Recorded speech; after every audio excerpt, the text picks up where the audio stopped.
Hello everyone, welcome to the study concept. Madhya Pradesh police constable की इस series में आपका स्वागत है, जिसमें कि मैं प्रीवियस ईयर की जो जीके की सेट है, उस पूरे सेट का यहाँ पर एनालिसिस लेके आया हूँ। और ये इसका 14वां पेपर है, जिसपे कि मैंने लगातार 23 पेपर्स का एनालिसिस ला चुका हूँ, जिसमें कि 20 से लेके 22 क्वेश्चंस जीके के पूछे जाते हैं, जिसमें कि पूरा का पूरा इंडिया का जीके और करंट अफेयर्स कवर होता है। और इसमें मैंने वो पूरे के पूरे 20 से लेके 25 क्वेश्चंस जो कि लगातार मध्य प्रदेश कांस्टेबल के पेपर्स में आते हैं, जो कि व्यापम कंडक्ट कराता है। और ये जो पेपर है, जिसमें कि मैंने 24 ये वीडियो बनाऊंगा मैं। और इसमें टोटल मैंने 21 क्वेश्चंस लिए हैं, जो कि 2016 की 31 जुलाई का पेपर है। 2016 में जो 31 जुलाई को पेपर हुआ था, ठीक है ना, थर्ड शिफ्ट में, ठीक है ना, उसका पूरा का पूरा मैंने इसमें एनालिसिस रखा है, जिसमें टोटल 21 क्वेश्चंस पूछे गए थे जीके और करंट अफेयर्स के मिलाकर। तो इसका पूरा एनालिसिस मैंने इसमें रखा है। वीडियो को अंत तक देखें। वीडियो पसंद आए तो वीडियो को लाइक करें, साथ में वीडियो को शेयर भी करें, जिससे कि अन्य सारे के सारे जितने भी परीक्षार्थी हैं जो कि कांस्टेबल के पेपर की तैयारी कर रहे हैं, वो इस पूरे वीडियो को और पूरी सीरीज से जुड़ पाए। तो लगातार मेरी सीरीज से जुड़े रहिए। मेरा चैनल स्टडी कॉन्सेप्ट सब्सक्राइब कर लें ऑल नोटिफिकेशन के साथ में। ऑल का बटन, आपको रेडियो बटन सेलेक्ट करना है, उसके बाद में सब्सक्राइब बटन को क्लिक करना है। तो आपको जितने भी मैं वीडियो बनाऊंगा, उन सभी वीडियोस के नोटिफिकेशन आपको मिलेंगे और लगातार आप सारे वीडियोस देख पाएंगे। तो चलिए शुरू करता हूँ ये 24th वीडियो, जिसमें कि मैंने अगले 21 क्वेश्चन 31 जुलाई 2016 के थर्ड शिफ्ट के कवर किए हैं। अगला पहला क्वेश्चन है इस वीडियो का, नर्मदा और ताप्ती एक गहरे चैनल के माध्यम से समुद्र में मिलती हैं, उसे क्या कहते हैं? तो ये ऑप्शन है आपके सामने, बाढ़, ज्वार, नदी का दहना या फिर पुल। तो इसका सही उत्तर क्या है? तो वो है ज्वार, जिसको इंग्लिश में बोलते हैं एस्चुरी, ठीक है ना, एस्चुरी बोलते हैं इसको। और एस्चुरी बनाती हुई ये दोनों नदियां समुद्र में मिलती हैं, ठीक है ना। और ये किस समुद्र में मिलती हैं? ये मिलती है खंबात की खाड़ी में। इसको याद रखिएगा, खंबात की खाड़ी में जाके मिलती हैं ये। और ये कहाँ पर है खंबात की खाड़ी? ये है अरब सागर में, ठीक है ना, अरेबियन सी में है ये खंबात की खाड़ी। और ये दोनों ही नदियां हैं जो मध्य प्रदेश की। एक और नदी है साथ में, अगर बोला जाए, वो छोटी नदी है। तो ठीक है ना, तो 3 नदियां मध्य प्रदेश की जो कि पूर्व से पश्चिम की ओर बहती हैं, ठीक है। नर्मदा नदी, ताप्ती नदी, और तीसरी नदी जो है वो है माही नदी, जो कि धार धार जिले में निकलती है, वहां से उसका उद्गम है। ताप्ती नदी जो है ये बैतूल से निकली है, ठीक है। और नर्मदा नदी ये अमरकंटक अनूपपुर से, ठीक है ना, अमरकंटक की पहाड़ियों से निकली है, ठीक है। तो ये पूरा का पूरा क्वेश्चन बताया। और इसमें अगर नदियों की लंबाई के बारे में ली जाए, तो ताप्ती नदी 624 किलोमीटर का सफर तय करती है, और 2 राज्यों में, ठीक है ना, महाराष्ट्र और मध्य प्रदेश। मध्य प्रदेश से इसका उद्गम है, बैतूल से। और अगर नर्मदा का लिया जाए, तो नर्मदा 1312 किलोमीटर 3 राज्यों में। कौन कौन से? मध्य प्रदेश, उसके बाद में महाराष्ट्र, फिर गुजरात, ठीक है। अगर सिर्फ मध्य प्रदेश का लेकर दिया जाए तो 1077 किलोमीटर रन करती है, ठीक है ना। और ये माही नदी ये 2 राज्यों में जाती है, ठीक है ना, मध्य प्रदेश और उसके बाद में गुजरात, ठीक है। वैसे तो ये राजस्थान में भी थोड़ी सी अच्छी हल्की सी घुसती है, फिर ये गुजरात से होती हुई ये भी खंबात की खाड़ी में गिरती है, ठीक है ना, ये भी खंबात की खाड़ी में गिरती है। तो ये छोटी नदी है, बड़ी नदियां ये दोनों हैं, ठीक है। हो गया क्लियर इसका पूरा का पूरा आपको? चलिए आगे बढ़ाते हैं। अगला क्वेश्चन आ गया, पचमढ़ी में प्रियदर्शनी पॉइंट के नाम से भी जाना जाता था, क्या? कौन सा वाला point? Rajendragiri sunset point, Forsyth point, iron पुल, या फिर चौरागढ़ चोटी। तो इसका सही उत्तर क्या है? तो वो है फोर्सित पॉइंट। ये प्रियदर्शनी पॉइंट के नाम से भी जाना जाता था। और ये फोर्सित पॉइंट क्यों बोलते थे इसको? क्योंकि पचमढ़ी की जो खोज करता है वो कौन थे? वो कप्तान फोर्सित थे। ये आपको याद होना चाहिए इन्हीं के नाम पर इन्होंने सबसे पहले पचमढ़ी को खोजा था। कब खोजा था? 1857 में। 1857 से पहले पचमढ़ी को कोई नहीं जानता था, वो घने जंगल में थे। तो ये जंगलों में पूरा का पूरा इन्होंने घूमा, देन उसके बाद में ये पचमढ़ी को खोज निकाला। ठीक है, तो इन्हीं के नाम पर ये पॉइंट जाना जाता है, कप्तान फोर्सिथ। ठीक है, अगला क्वेश्चन आ गया, भारत रत्न से नवाजे गए पहले विदेशी कौन थे? नेल्सन मंडेला, खान अब्दुल गफ्फार खां, मदर टेरेसा, या फिर मार्टिन लूथर किंग। तो इसका जो सही उत्तर है वो कौन सा है? तो इसका सही उत्तर है खान अब्दुल गफ्फार खान। ये पहले विदेशी थे जिनको कि भारत रत्न से नवाजा गया था, और ये कहाँ के थे? ये पाकिस्तान के। ठीक है ना, ये भारत के थे लेकिन जब बंटवारा हुआ उसके बाद में ये पाकिस्तान चले गए थे। और इन्होंने खुदाई खिदमतगार नाम से एक संगठन की स्थापना भी की थी, ये आप याद रखिएगा। 1920 में की थी ये इसकी स्थापना, खुदाई खिदमतगार, खिदमतगार के नाम से एक संगठन की स्थापना की, और इसकी स्थापना की थी 1920 में। ठीक है, और इसको एक दूसरे नाम से भी जाना जाता था, किससे? सुर्खपोश, सुर्खपोश के नाम से भी इस संगठन को जाना जाता था। ठीक है ना, चलिए आगे बढ़ते हैं। अगला क्वेश्चन आ गया, पंडित हरिप्रसाद चौरसिया इस वाद्य यंत्र का एक प्रसिद्ध वादक है। बांसुरी, शहनाई, नादस्वरण, या फिर सितार। तो इसका सही उत्तर क्या है? तो इसका सही उत्तर है बांसुरी।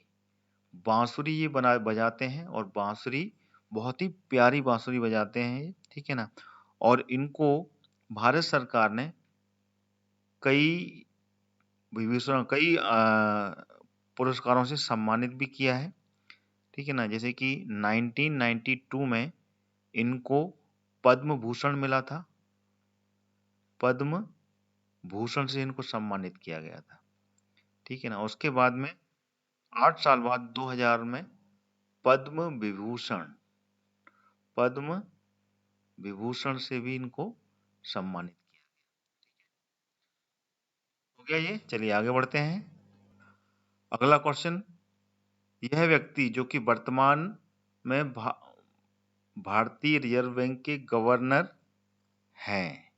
ठीक है ना, देखिए इस समय ये जो 2016 का, ठीक है ध्यान रखिएगा, 2016 का ये क्वेश्चन है, 2016 का पेपर है। तो उस समय वो व्यक्ति 2016 में गवर्नर रहे थे। ठीक है, तो ये करंट अफेयर्स है, करंट अफेयर्स का क्वेश्चन है 2016 का, जिन्होंने कि उचित रूप से 2008 में वैश्विक मंदी की भविष्यवाणी की थी। तो वो कौन थे? कौन से गवर्नर रहे? रघुराम राजन, अमर्त्य सेन, मनमोहन सिंह, या फिर जगदीश भगवती। तो इसका जो सही उत्तर है वो है रघुराम राजन। ये थे 2016 में गवर्नर जनरल, और इन्होंने 2008 में ही इसकी भविष्यवाणी कर दी थी कि वैश्विक मंदी आने वाली है। ठीक है, this is the correct answer. और ये 23वें गवर्नर जनरल रहे थे। ठीक है ना, 23rd गवर्नर जनरल रहे थे। ठीक है, और अभी करंट में जो गवर्नर जनरल है वो कौन है करंट में? वो है शशिकांत दास। ठीक है ना, याद रखिएगा, शशिकांत दास अभी भारत के आरबीआई के गवर्नर है। ठीक है, चलिए आगे बढ़ते हैं। अगला क्वेश्चन आ गया छठवां, वह शब्द ज्ञात कीजिए जो निम्न 3 शब्दों की श्रेणी को दर्शाता है। उपन्यास, काव्य और नाटक। तो इसमें से कौन सा शब्द है जो कि इन तीनों श्रेणियों को शो करता है? विषय, साहित्य, काव्य, या फिर ज्ञान। तो इसका सही उत्तर क्या है? तो इसका सही उत्तर है साहित्य। साहित्य ही ऐसा एक शब्द है जिसमें कि ये तीनों के तीनों शब्दों का बोध होता है। उपन्यास भी होता है, काव्य भी होता है, और नाटक भी होता है। ठीक है, अगला क्वेश्चन हो गया, निम्न में से कौन सा मौलिक अधिकार के रूप में भारत के संविधान में निहित नहीं रहा?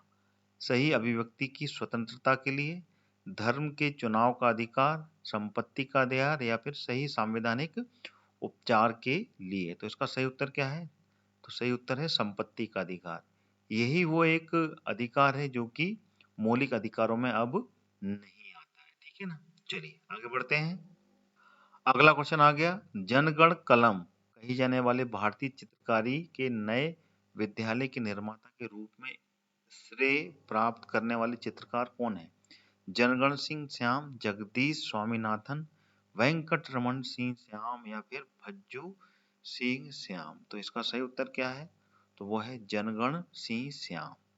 यही वो एक चित्रकार हैं जिन्होंने कि एक विद्यालय के नए विद्यालय के निर्माता के रूप में श्रेय प्राप्त चित्रकार हैं। ठीक है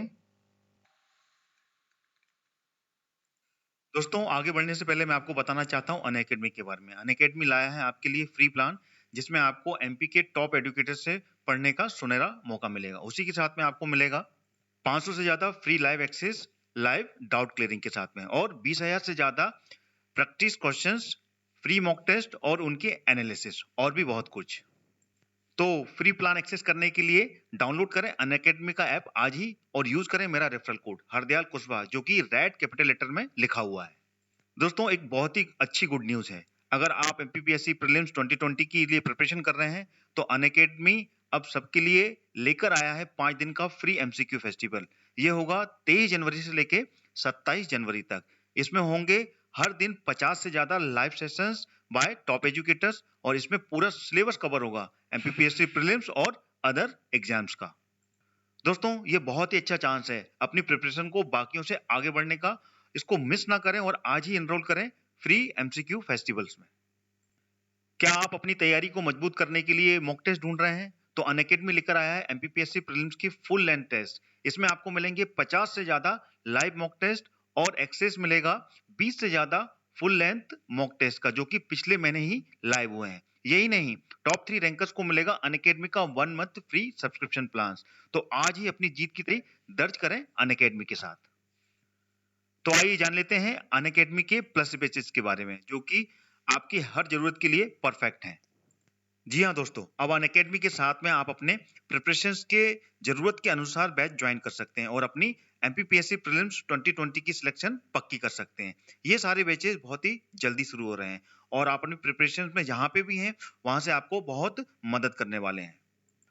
तो आइए जानते हैं इन सभी कोर्सेज के बारे में। जो भी प्रीलिम्स 2020 क्लियर करना चाहते हैं ध्यान से सुने, उनके लिए बहुत ही इंपॉर्टेंट न्यूज है। आपकी तैयारी के लिए अनअकैडमी लेके आया है 60 डेज का क्रैश कोर्स। इस रिवीजन बैच में होगा लाइव थ्योरी रिवीजन दिन में, और रात में होगा live MCQ revision by same educators. दूसरा बैच होगा daily subjective wise MCQ live revision हर दिन। इन दोनों बैचेस में आपको 20 से ज्यादा फुल मॉक टेस्ट मिलेंगे और पीडीएफ नोट्स भी मिलेंगे। आप अपनी तैयारी के हिसाब से कोई भी बैच से पढ़ सकते हैं। अगर आप एमपीपीएससी की तैयारी शुरू कर रहे हैं और डेडिकेटेड गाइडेंस चाहते हैं तो आपको मैं foundation batch for MPPSC prelims and mains के लिए रिकमेंड करूंगा, जो स्टार्ट हो रहा है 26 जनवरी को। ये 10 मंथ का कोर्स है। इसमें आपको मिलेगी live access with top educators, PDF revision notes और वीकली मेगा क्विज। इन सभी कोर्सेज के लिंक मैंने वीडियो के डिस्क्रिप्शन बॉक्स में डाल दिए हैं। अनअकैडमी पर आप एक ही सब्सक्रिप्शन में पा सकते हैं सभी कोर्सेज का एक्सेस। अब एक एमपीपीएससी का सब्सक्रिप्शन और सारे कोर्सेज आपके मोबाइल में। क्या आप रिवीजन कर रहे हैं और अपना रिवीजन अपनी स्पीड में करने के लिए आप रिकॉर्डिंग रिवीजन बैच ज्वाइन कर सकते हैं। संपूर्ण ज्ञान में आपको सारे रिकॉर्डेड रिवीजन सेशंस मिलेंगे, जिनमें आप अपने पेस के हिसाब से पढ़ सकते हैं डाउट क्लियरिंग के साथ में। और संकल्प बैच में आपको मिलेगा डेडिकेटेड डाउट क्लियरिंग आपके रिवीजन को बूस्ट करने के लिए। रिवीजन इज वेरी इंपॉर्टेंट, इसलिए आज ही ज्वाइन करें इस सारे बैचेस को। जिन लोगों ने प्रीलिम्स 2020 क्लियर कर लिया है उन सभी को मेरी तरफ से मैनी कंग्रेचुलेशंस, बहुत बहुत बधाई। अब आप अपने मेंस की तैयारी में बिल्कुल भी चूक ना करें। आप लोगों के लिए अनअकैडमी लेकर आया है स्वप्न पूर्ति बैच, जिसमें आपको 35 दिनों में एमपीपीएससी मेंस की कंप्लीट प्रिपरेशन कराई जाएगी with dedicated answer writing practice के साथ। तो आज ही अपनी सफलता की सीढ़ी को एक कदम और आगे बढ़ाएं अनअकैडमी के साथ में। अनअकैडमी का सब्सक्रिप्शन लेने के लिए बस आपको प्ले स्टोर पर जाना है और अनअकैडमी का लर्निंग ऐप डाउनलोड करना है। इसमें आप अपना गोल एमपीपीएससी और व्यापम को चूज करना है और प्लस कोर्सेज में जाकर अपने मनचाहे बैचेस को एनरोल करना है और फिर बाद में गेट सब्सक्रिप्शन का जो बटन है उसको क्लिक करना है। इंस्टेंट 10% का डिस्काउंट पाने के लिए मेरा रेफरल कोड जो कि रेड कलर में कैपिटल लेटर में लिखा हुआ है हरदयाल कुशवाहा, उसको एंटर करना है। तो देर किस बात की है दोस्तों, आज ही डाउनलोड करें अनअकैडमी का लर्निंग ऐप और एमपीपीएससी एंड व्यापम क्रैक करने के लिए तैयार हो जाएं। Let's crack it. अगला क्वेश्चन आ गया, भारत के रेगिस्तान के क्षेत्र की ओर में विभाजित किया जा सकता है। भारत के रेगिस्तान क्षेत्र को विभाजित किया जा सकता है कौन कौन से क्षेत्र में? यहाँ खालिस्तान आएगा, यहाँ पर और यहाँ पर, ठीक है ना। तो कौन कौन से क्षेत्र में इनको विभाजित किया जा सकता है? बड़े रेगिस्तान, अनाधिक रेगिस्तान, बड़ा रेगिस्तान, छोटा रेगिस्तान, विशाल रेगिस्तान, अनाधिक रेगिस्तान या फिर विशाल रेगिस्तान या छोटा रेगिस्तान। तो इसका जो सही उत्तर है वो है विशाल रेगिस्तान और अनाधिक रेगिस्तान में विभाजित किया जा सकता है, ठीक है। अगला क्वेश्चन आ गया आपके सामने, भारतीय फिल्म एवं टेलीविजन संस्थान के अध्यक्ष कौन है? अनुपम खेर, किरण खेर, मुकेश खन्ना या फिर गजेंद्र चौहान। इसका जो सही उत्तर है वो कौन सा है? और ये करंट अफेयर्स का क्वेश्चन है उस समय का, ठीक है। तो उस समय 2016 में भारतीय फिल्म और टेलीविजन संस्थान के अध्यक्ष कौन थे? तो उस समय थे गजेंद्र चौहान, ठीक है ना। ये 2016 का सही उत्तर है। लेकिन अभी करंट में, ठीक है ना, अभी करंट में भारतीय फिल्म और टेलीविजन के जो अध्यक्ष हैं वो कौन है? तो वो हैं शेखर कपूर। ये आप याद रखिएगा, शेखर कपूर ये हैं करंट में भारतीय टेलीविजन और संस्थान के अध्यक्ष, ठीक है। चलिए आगे बढ़ते हैं। अगला क्वेश्चन आ गया, किस मुगल राजा के शासनकाल के दौरान पेटीकोट सरकार हुआ करती थी? अकबर, जहांगीर, शाहजहां या फिर औरंगजेब। तो इसका जो सही उत्तर है वो कौन सा है? तो इसका सही उत्तर है Akbar. Akbar is the correct answer, ठीक है ना। ये मुगल शासन में जो अकबर का शासनकाल था वो पेटीकोट सरकार के नाम से जाना जाता था, ठीक है ना। क्योंकि इसी के शासनकाल में ये अकबर जो थे वो बहुत छोटे थे जिस समय बैराम खान, ठीक है ना, जो बैराम खान थे इनके जो संरक्षक थे जो कि हुमायूं के सेनापति रहे, उन्होंने इनको पाला था और बड़ा किया था, इनकी रक्षा की थी जब तक कि ये जवान नहीं हो गए, 18 वर्ष के नहीं हो गए थे, ठीक है ना। क्योंकि कम उम्र में ही हुमायूं जो इनके पिता थे वो चले गए थे छोड़ के, ठीक है ना। इनका इनका देहांत हो गया था, ये मृत्यु हो गई थी इनकी, ये मर गए थे। देन उसके बाद में इन्होंने इनको पाला था। 1556 से लेके 1560 तक का जो कार्यकाल था वो कार्यकाल पेटीकोट सरकार के नाम से जाना जाता है। पेटीकोट सरकार यानी कि किसी दूसरे के जुम्मे ये सरकार चली थी उनकी, और ये अकबर के संरक्षक के रूप में इन्होंने काम किया था। किसने? बैरम खान ने, इस समय, ठीक है। क्लियर हो गया? चलिए आगे बढ़ते हैं अपन। अगला क्वेश्चन आ गया, भारत का राष्ट्रीय खेल है क्या? क्रिकेट, मलखम, कबड्डी या फिर हॉकी। नेशनल गेम कौन सा है भारत का? तो वो है हॉकी, ठीक है ना। This is the correct answer. अगला क्वेश्चन है, मगध की राजधानी थी तक्षशिला, मथुरा, पाटलिपुत्र या फिर पटना। तो इसका सही उत्तर है Pataliputra. This is the correct answer, ठीक है ना।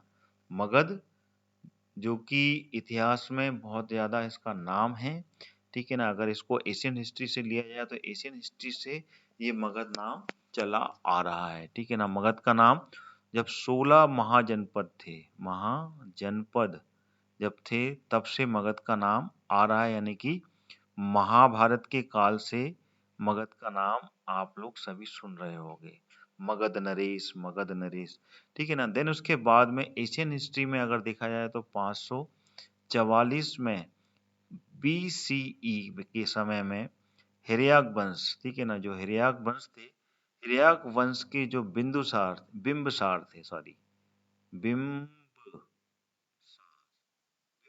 थे, उन्होंने अपने साम्राज्य की स्थापना की थी। तो उन्होंने ये जो मगध है, ठीक है ना, मगध में, ठीक है ना, पाटलिपुत्र एक शहर बसाया था, ठीक है। तो ये पाटलिपुत्र उसकी राजधानी थी, ठीक है।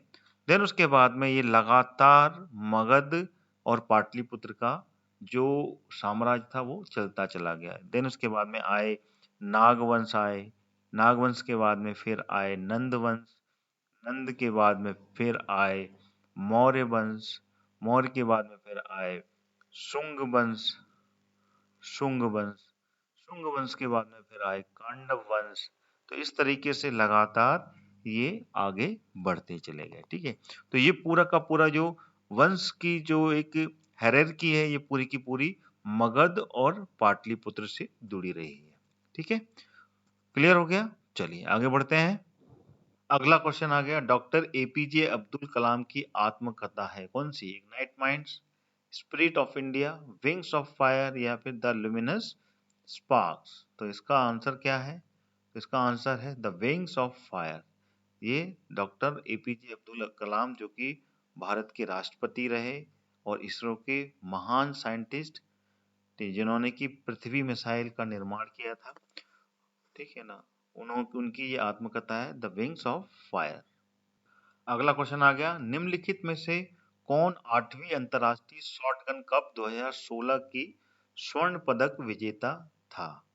मानसीर सिंह, रत्नेश पांडे, हर्षिता तोमर या फिर मनीषा कीर। तो इसका सही उत्तर है मनीषा कीर।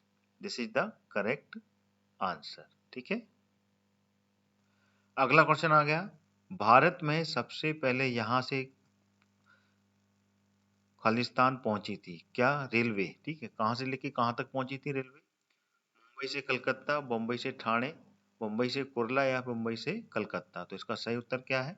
तो इसका बी सही आंसर है। बम्बई से ठाणे के बीच में रेलवे चली थी, रेल चली थी, ठीक है। और उस समय बम्बई नाम हुआ करता था और अभी क्या हो गया है?